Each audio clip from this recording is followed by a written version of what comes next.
बिस्मिल्लाहिर्रहमानिर्रहीम। डॉक्टर साजिद कैसरानी आपकी खिदमत में हाज़िर हूँ।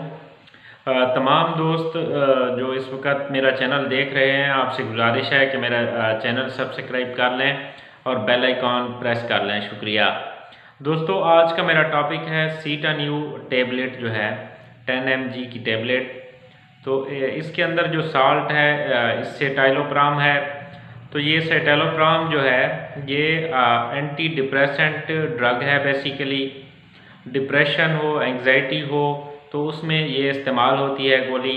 ये 5 mg, 10 mg और 20 mg की स्ट्रेंथ में ये मार्केट में ये अवेलेबल है।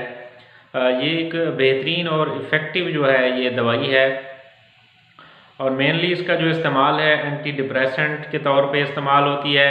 इसके अलावा अगर एंग्जाइटी है, एंग्जाइटी का मसला है तो उसके इलाज में भी ये इस्तेमाल होती है। अब ऐसे पेशेंट जो डिप्रेशन में मुब्तला हों, सर में दर्द महसूस करते हों या परेशानी और बेचैनी का शिकार हों तो उनके लिए ये बेहद मुफीद है। एक गोली रोज़ाना जो है रात को प्रेफरेबली आपने लेनी है।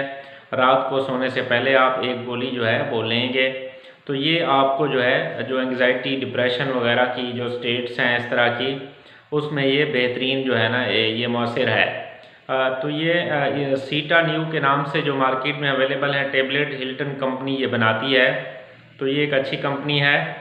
और आपको मैं ये बताऊं कि जो मुख्तलिफ़ किस्म की जो डिप्रेशन की जो डिप्रेशन इलनेस है, सोशल डिप्रेशन है या एंग्जाइटी है या ऑब्सेसिव कंपल्सिव डिसऑर्डर्स हैं, प्री मेंस्ट्रुअल सिंड्रोम है, उसके अलावा टेंशन हेडेक है, अगर यानी टेंशन की वजह से अगर सर में दर्द रहता हो, मिग्रेन हेडेक हो, अगर इंसोम्निया हो यानी नींद ना आ रही हो, अगर उसके अलावा नशा छुड़वाने के लिए यानी एडिक्शन को क्विट करने के लिए वो अल्कोहल हो या कोई और नशा हो तो उसमें भी ये टैबलेट इस्तेमाल होती है। ये तमाम कंडीशंस आपको मैंने बताई हैं। इन तमाम कंडीशंस में ये टैबलेट इस्तेमाल होती है और बेहद मौसर है।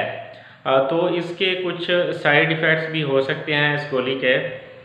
नाज़िया, ड्राई माउथ वगैरह यानी मतली वगैरह आ सकती है, मुंह खुश्क हो सकता है, कॉन्स्टिपेशन हो सकती है, कब्ज़ हो सकती है किसी पेशेंट को।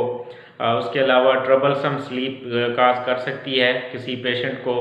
उसके अलावा जो है एक्सेसिव स्वेटिंग हो सकती है, ज़्यादा पसीना आ सकता है, सेक्सुअल डिसफंक्शन भी हो सकता है किसी पेशेंट में, और डिलेड एजाकुलेशन भी हो सकती है इन सम केसेस। तो कुछ पेशेंट में डिलेड एजाकुलेशन भी काज कर सकता है। तो इसकी कुछ प्रिकॉशंस भी हैं कि कुछ एहतियातें भी करनी चाहिए जब इस गोली को इस्तेमाल करें। हैवी मशीनरी हैंडलिंग ना करें, ड्राइविंग ना करें, अब ज़्यादा हाइट पे ना जाएं, और उसके अलावा जो है कोई शार्प जो आर्टिकल्स वगैरह हैं वो इस्तेमाल ना करें ताकि आपको कोई नुकसान ना हो। दोस्तों, आप तमाम से गुजारिश है कि मेरा चैनल सब्सक्राइब कर लें और बेल आइकॉन प्रेस कर लें। शुक्रिया।